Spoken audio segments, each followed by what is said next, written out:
And we rattle on to our next set of examination questions. Question 6, here's a graph of 3y subtract x is equal to 5. We can see that there. On the axes above, plot the graph of y is equal to 4 subtract 2x for all values of x from negative 4 to 4. I just checked my x-axis, that's spanning the whole graph. There are lots of ways to do this. You could do a table of values, plot loads of points, join them all up. But I know y is equal to 4 subtract 2x is just a straight line. Y is mx plus c. More than that, I know that my intercept is going to be at 4 and my gradient will be negative 2.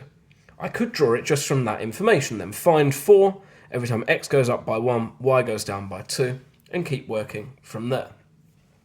If I'm not that confident though, I know it's a straight line, I just need to find 2 points and then connect them using my ruler. So let's do exactly that.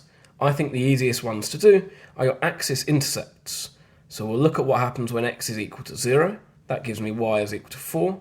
And we'll look at what happens when y is equal to 0, which gives me 4 subtract 2x is equal to 0. So 2x is equal to 4, and so x is equal to 2. So I'm going to look at that then from this perspective. So I have x is equal to 0, y is equal to 4, and then I have y is equal to 0 and x is equal to 2. And then I can simply join those 2 points using my ruler. As I say, I know it's a straight line, so I'm just connecting diagonally across all of these squares in reality. I make sure I cover my whole graph, because it says it wants x from negative 4 to positive 4, and I'm done. Part B asks me to use this graph to solve these 2 equations. I notice that this is equation 1, and then the line I've just drawn is equation 2. Now it says or otherwise, so I could just solve them normally.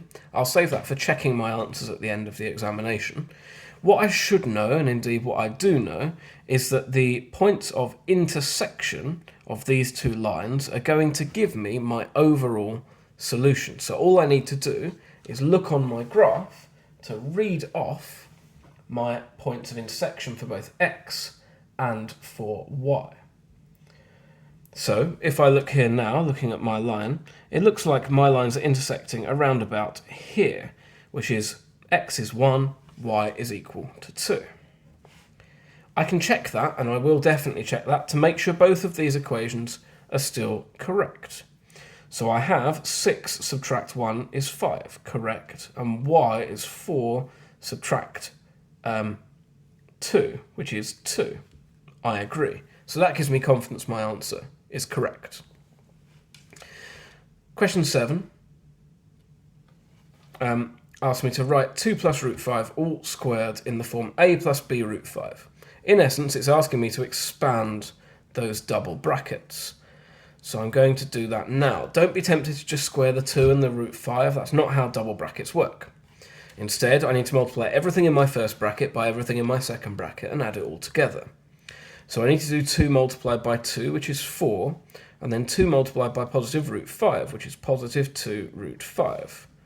Then I need to do root 5 multiplied by 2, which is, again, positive 2 root 5. And then I need to do root 5 multiplied by root 5, which is just 5.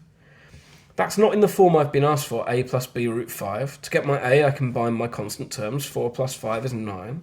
To get my b, I combine my root 5 terms. 2 root 5 plus 2 root 5 is 4 lots of root 5.